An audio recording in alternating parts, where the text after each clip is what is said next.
नमस्कार, मैं Shivnarayan Singh, assistant professor Hindi विभाग डीबीएस कॉलेज कानपुर। और आज मैं बात करूंगा साहित्य और सिनेमा के बारे में। तो सबसे पहले हम ये जानते हैं कि साहित्य क्या होता है। विद्वानों ने साहित्य को किस तरह से परिभाषित किया है, इसके माध्यम से हम जान पाएंगे कि साहित्य है क्या। तो सबसे पहले हम बात करते हैं आचार्य रामचंद्र शुक्ल की, जो कि हिंदी साहित्य में अत्यंत महत्वपूर्ण आलोचक हैं। उन्होंने साहित्य को परिभाषित करते हुए कहा है, कविता जीवन और जगत की अभिव्यक्ति है। यानी जीवन जैसा है और संसार जैसा है, उसको दिखाने का कार्य, उसको प्रतिबिंबित करने का कार्य साहित्य करता है। ये एक परिभाषा हुई जो कि शुक्ल जी द्वारा दी गई है। इसके बाद हम बात करते हैं महावीर प्रसाद द्विवेदी की। तो महावीर प्रसाद द्विवेदी ने कहा, अंतःकरण की वृत्तियों के चित्र का नाम कविता है। ये कोटेशन कई बार नेट, जेआरएफ, टीजीटी, पीजीटी जैसे परीक्षाओं में सीधे सीधे पूछ लिए जाते हैं कि अंतःकरण की वृत्तियों के चित्र का नाम कविता है, किसके अनुसार है।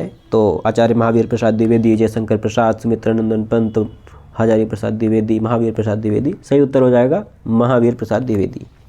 यानी कि अंतःकरण की वृत्तियों, जो हमारे मन में बातें चल रही होती हैं, उनके चित्र का नाम कविता है। जो हमारे मन के भाव होते हैं, उन्हीं को एक वास्तविक आकार दे देने का, उन्हें कागज़ पर उकेर देने का कार्य ही कविता है। कविता यानी साहित्य। इसी प्रकार से जयशंकर प्रसाद ने साहित्य को परिभाषित करते हुए कहा है कि काव्य आत्मा की संकल्पनात्मक अनुभूति है। काव्य जो होता है, जो हमारे आत्मा में विचार होते हैं, कुल मिलाकर यही है कि काव्य हमारे भावों का प्रस्फुटन है। जो हमारे मन में भाव आते हैं, उन्हीं की अभिव्यक्ति, क्योंकि भावों को कोई देख तो सकता नहीं है, और कागज़ पर जब उन्हें उकेर दिया जाता है तो उन्हें कोई भी देख सकता है, पढ़ सकता है। तो अमूर्त को मूर्त कर देना ही कविता है। मूर्त रूप में कुछ लिख देना, जो कि अमूर्त भाव पहले मस्तिष्क में थे, उन्हीं को मूर्त रूप प्रदान कर देना, यही कविता है। ये कुछ बातें जो कहे गए हैं। इसी प्रकार से सुमित्रानंदन पंत ने कहा है कि कविता हमारे परिपूर्ण क्षणों की वाणी है। अब ये कविता हमारे परिपूर्ण क्षणों की वाणी है, यानी जब हम अपने भाव में होते हैं, किसी गहरे विचार में डूबे होते हैं, उस क्षण में हम जो कुछ सोचते रहते हैं, कविता उन्हीं भावों को पूर्ण रूप देने का कार्य करता है। यह बात कही है सुमित्रानंदन पंत ने। तो ये जो कोटेशन है, ये अत्यंत महत्वपूर्ण है। किस व्यक्ति ने क्या कहा है, इसको याद रखना चाहिए। तो इसी प्रकार से अंग्रेजी के कुछ विद्वान रहे हैं, पाश्चात्य विद्वान रहे हैं, उन्होंने भी कविता को अपनी तरह से परिभाषित किया है। नेट जेआरएफ की परीक्षाओं में ये भी खूब पूछा जाता है। जैसे कि कॉलरिज एक अत्यंत महत्वपूर्ण विद्वान है, जो कि स्वच्छंदतावाद के अंतर्गत आते हैं। उन्होंने कहा कि poetry is the best words in their best order.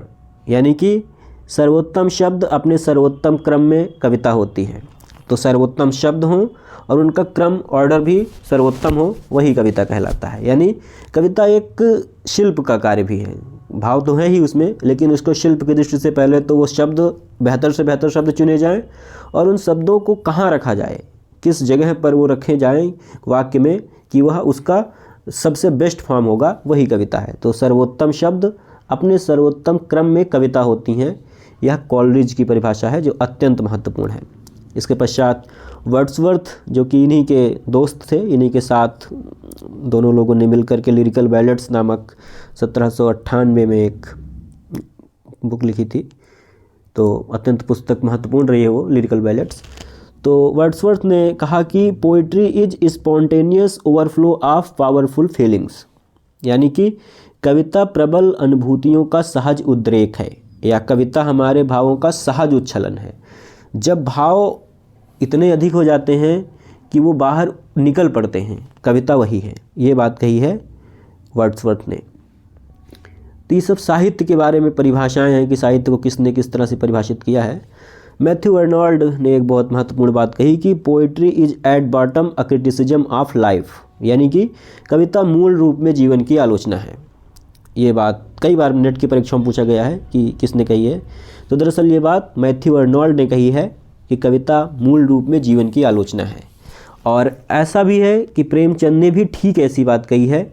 एक उनका निबंध है प्रेमचंद का, साहित्य का उद्देश्य नाम का। साहित्य का उद्देश्य, इस निबंध में उन्होंने ठीक यही बात कही है कि कविता जीवन की आलोचना है। उन्होंने लिखा है कविता जीवन की आलोचना है। लेकिन वो उन्होंने अपने से नहीं कहा है, बल्कि एक तरह से मैथ्यू अर्नाल्ड की ही बात कही है। तो एक तरह से हम कह सकते हैं कि ये कई बार परीक्षा में पूछा जाता है कि कविता जीवन की आलोचना है, किसका कथन है।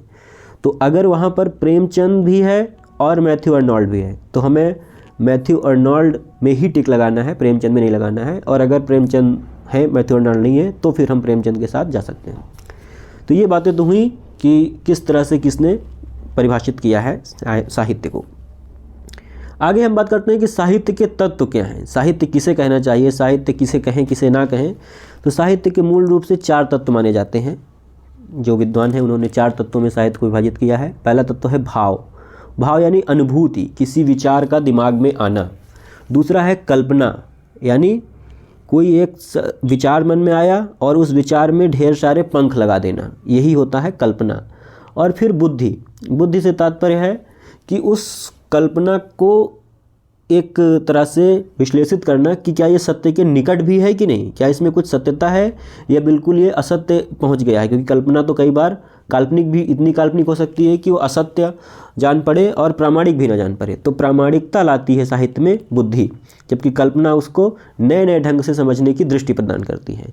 वहीं शैली, यानी इन सब को लिखने का जो तरीका है, साहित्य को लिखने का जो फॉर्मेट है, उसे शैली कहते हैं। यानी कैसे कहा गया है ये शैली है, और क्या कहा गया है ये भाव है, और इन दोनों के संश्लेषण की प्रक्रिया कल्पना और बुद्धि है। तो कल्पना और बुद्धि के संयोग से भाव जो मन में निर्मित होते हैं, उन्हें प्रकट करने के पश्चात जो निर्मित होता है कागज में, उसी को साहित्य कहते हैं। तो भाव दरअसल क्या है, इसके विषय में अगर हम बात करें तो भाव एक प्रकार से कह सकते हैं कि भाव काव्य का बड़ा व्यापक तत्व है, और यह पाठक और श्रोता का संस्कार भी करता है। क्योंकि किस विषय पर कविता लिखी जा रही है, यही उसका भाव है। जैसे प्रेम कविता है तो प्रेम का भाव है, युद्ध की कविता है तो युद्ध यानी कि वीरता का भाव है। तो जो भाव है, जो स्थायी भाव है कविता का, वो क्या है, इस कविता को ऊंचाई प्रदान करता है और श्रोता का संस्कार भी करता है। जैसे किसी बड़े गहरे राजनीतिक बोध की कविता, राष्ट्र प्रेम की कविता, राष्ट्र प्रेम का साहित्य, तो ये भाव से ही निर्मित होता है, किस भाव को लेकर लिखा जा रहा है। साहित्य में सूक्ष्म भावनाओं का अधिक महत्व होता है। साहित्य का लक्ष्य पाठक के हृदय में भावनाओं का आप्लावन कर देना है, और इस लक्ष्य की पूर्ति के लिए भावों द्वारा ही संभव हो सकता है। तो जो भावनाएं पाठक के मन में उत्पन्न करनी होती हैं, वह भाव के माध्यम से ही आ सकती हैं, क्योंकि भावना और भाव एक ही चीज़ हुई। तो इसलिए वहाँ पर सबसे महत्वपूर्ण तत्व भाव ही है। भाव एक तरह से आधार भूमि है साहित्य की, एक तरह से कह सकते हैं साहित्य की नींव भाव पर ही टिकी होती है। इसके पश्चात दूसरे क्रम में आता है कल्पना। तो कल्पना क्या है, दरअसल ये दूसरा तत्व है, और जो भाव हमारे मस्तिष्क में आया है उसमें कुछ नया जोड़ देना, उसमें कुछ अपनी तरफ से सृजनात्मकता जोड़ना, कुछ सृजन करना। क्योंकि जब तक सृजनात्मक नहीं होगा कोई कार्य, तब तक वह साहित्य नहीं कहलाएगा। जैसे कोई न्यूज़पेपर है, जो घट गया ठीक उसी भाव को उसी रूप में व्यक्त कर देना, वो न्यूज़पेपर की कटिंग हो जाएगी। साहित्य तभी कहलाएगा जब उसमें कल्पना का तत्व समाहित होगा। तो इसीलिए सृजनात्मकता जोड़ने के लिए कल्पना का तत्व आवश्यक हो जाता है, और इसके माध्यम से ही एक साधारण सी चीज़, एक साधारण सी घटना कल्पना के रंग में रंग कर भव्य रूप धारण कर लेती है, और वह हमारे हृदय को आकर्षित करती है। तो रोचक, आकर्षक बनाने के लिए भी कल्पना का सहारा कवि या लेखक लेता है। और इसके पश्चात अगर हम बात करें कि बुद्धि तत्व का क्या महत्व है, तो बुद्धि यानी विवेक। जो बातें लिखी गई हैं, जो बातें साहित्य में के अंतर्गत कही गई हैं, वे औचित्यपूर्ण हैं भी कि नहीं, उनमें उचित तत्व है कि नहीं है, वो समाज के लिए उपयोगी है कि नहीं, उनसे समाज में क्या प्रभाव पड़ेगा। बुद्धि का जो एक विवेक होता है, उसको इस्तेमाल करना, उसके आधार पर विश्लेषित करना। जो भाव आया था और उसमें जो कल्पना जोड़ी गई है, उसके पश्चात जो बुद्धि होती है वह औचित्य निर्धारित करती है, उसकी विश्वसनीयता को निर्धारित करती है, और यह भी निर्धारित करती है कि वह बात प्रामाणिक है कि नहीं। प्रामाणिकता को भी निर्धारित करने का कार्य यहाँ पर बुद्धि तत्व ही करता है। बुद्धि के बिना ही, बुद्धि के साथ ही साहित्य प्रामाणिक बनता है। साहित्य में वस्तुओं और घटनाओं का चित्रण उनके उचित रूप में किया जाता है। कथा वस्तु की सूक्ष्म रेखाओं के निर्माण के लिए, घटनाओं की श्रृंखला को मिलाने के लिए और कार्य के अनुरूप फल दिखाने के लिए प्रत्येक प्रबंधकार, कहानीकार, कोई भी होता है, उपन्यासकार बुद्धि का इस्तेमाल करता है, क्योंकि अपना विवेक इस्तेमाल किए बिना कुछ भी लिख नहीं सकते हैं। तो ये बात हुई बुद्धि की साहित्य में क्या उपयोगिता है। इसके बाद आखिरी जो बिंदु होता है काव्य लेखन का या साहित्य लेखन का, वो कहलाता है शैली। शैली यानी फॉर्मेट या तरीका, लिखने का जो तत्व है, वो चौथा तत्व है, वो शैली है। कवि या साहित्यकार जिस भाषा, जिस रूप या जिस ढंग से बात को, अपने विचारों को, भावों को कल्पना का आश्रय देकर प्रस्तुत करता है, कागज़ में वो जिस शैली में लिखता है, जिसमें विचार करता है, वो तो भाव हुई, मन में जो विचार किया था वो भाव है। लेकिन उस भाव को जब कागज़ पर उकेर रहा होता है, वो तरीके, उकेरने के तरीके, उस भाषा में, जिस भाषा में लिख रहा है, उस भाषा को, उस रूप को, उसे कहते हैं शैली। शैली के अंतर्गत भाषा, शब्द चयन, अलंकार, छंद, काव्य रूप, यानी कि किस काव्य रूप में कह रहा है, किस विधा में कह रहा है, किस छंद का प्रयोग कर रहा है, दोहा छंद है कि चौपाई छंद है, प्रबंध काव्य है कि खंड काव्य है, अलंकार कौन से प्रयोग किए, अनुप्रास कि यमक, शब्द कैसे लिए, ग्रामीण शब्द लिए कि तद्भव कि तत्सम कि देशज कि विदेशी शब्द, भाषा कैसी है, संस्कृत निष्ठ है या सामान्य भाषा है। इस तरह के जो पूरे तत्व हैं ये शैली के अंतर्गत आते हैं। अब इसके लिए हम ये कह सकते हैं कि साहित्य के भाव, कल्पना, बुद्धि या तीन तत्व उसके प्राण हैं, तो शैली उसका शरीर है। यानी भाव, कल्पना, बुद्धि, ये तीन तो उसके प्राण हैं, क्योंकि इन्हीं से निर्मित होता है विचार कविता का या साहित्य का, और उसको मूर्त रूप देने का कार्य करता है शैली। तो शैली उसका शरीर हुआ। तो तीन तत्व हुए प्राण, यहाँ पर भाव, कल्पना, बुद्धि, ये तीन प्राण हुए, और शैली उसकी शरीर हो गई। जैसे बिना शरीर के प्राण नहीं टिक सकते, वैसे ही बिना भाषा आदि के साहित्य का निर्माण नहीं हो सकता है। और इसके पश्चात अगर हम बात करें कि साहित्य का भाव पक्ष उत्कृष्ट हो तो साधारण शैली से भी काम चल जाता है। यानी अगर बहुत उच्च आदर्श का कोई विचार है तो बहुत साधारण सी भाषा से भी काम चल जाता है। जैसे कि प्रेमचंद ने कफन या गोदान जैसे उपन्यास बहुत साधारण भाषा में लिखे हैं, क्योंकि विचार इतने उच्च हैं कि भाषा साधारण होने पर भी चल जाती है। लेकिन सर्वोत्कृष्ट साहित्य वह है जिसका भाव और शैली पक्ष प्रौढ़ हो।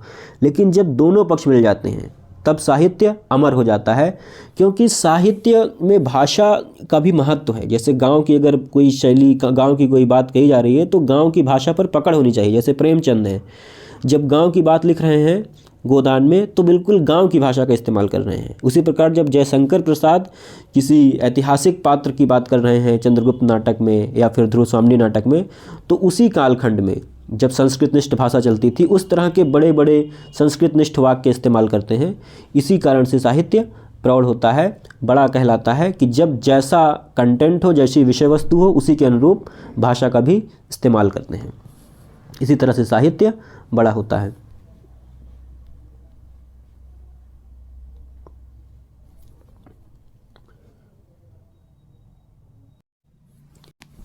अगला प्रश्न यह उठता है कि साहित्य के भेद क्या हैं।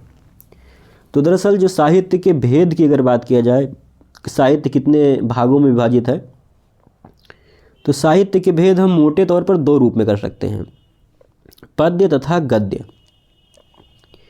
पद्य यानी कि जो कविता का फॉर्म होता है, और गद्य यानी जो एक तरह से निबंध, नाटक, उपन्यास इस तरह के फॉर्म में होता है। तो पद्य में भी कई सारे भाग हो सकते हैं। पहला भाग महाकाव्य। महाकाव्य यानी कि जैसे कि जो बहुत बड़ी रचना होती है, हालांकि वो कविता के फॉर्म में होती है लेकिन वो बड़ी रचना होती है, जैसे रामचरितमानस, जैसे पृथ्वीराज रासो, जैसे पद्मावत, जैसे कामायनी। तो जो बड़ी रचनाएं हैं, बहुत बड़ी रचनाएं हैं, कई खंडों में विभाजित होती हैं, उन्हें महाकाव्य कहते हैं। उनकी कथा बिल्कुल उपन्यास की तरह होती है, खूब बड़ी कथा होती है, किसी नायक के जीवन की पूरी कहानी होती है, उसे महाकाव्य कहते हैं। लेकिन उसकी जो काव्य रूप होता है वह पद्य का होता है, कविता का फॉर्म होता है। इसी प्रकार से एक अन्य विधा इसी में हुई खंड काव्य, पद्य के अंतर्गत। खंड काव्य से तात्पर्य होता है जब किसी नायक के किसी एक विशेष खंड की बात किया जाता है, जैसे पूरे उसके जीवन वृत्त को नहीं उकेर करके केवल एक जीवन वृत्त को उकेरा जाता है, उसे खंड काव्य कहते हैं। सिर्फ एक वृत्त को उकेरा जाए, पूरे जीवन वृत्त को ना उकेरे। और गीत, सामान्य से गीत जैसे कि महादेव वर्मा के गीत मैं नीर भरी दुख की बदली, इस प्रकार के।